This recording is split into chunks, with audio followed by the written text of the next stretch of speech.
cái tha nhụ nhua đom cao nừng bảy hay bao nhụ nhua đom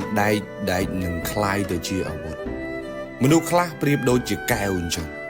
ខ្លួននៅខ្វះខាតខ្លួននៅល្ងឹតល្ងងតែប៉ះមិនបានទេនិយាយមិនបានទេ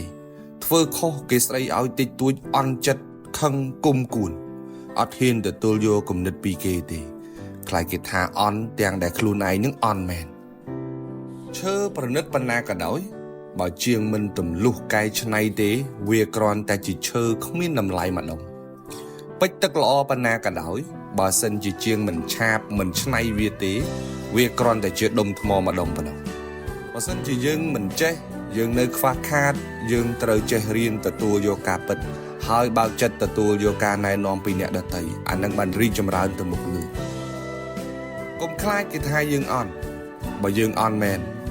កុំខ្លាចគេស្ដីឲ្យតិចតួចវាអត់ស្លាប់ទេបើសិនជាគេមានចេតនាល្អជាមួយយើងអ្នកសំណាងហើយដែលមានគេស្ដីប្រដៅណែនាំបង្ហាញផ្លូវហើយនឹងតាមដានការងារយើងជាប្រចាំអ្នកសំណាងយល់តែមែនតែន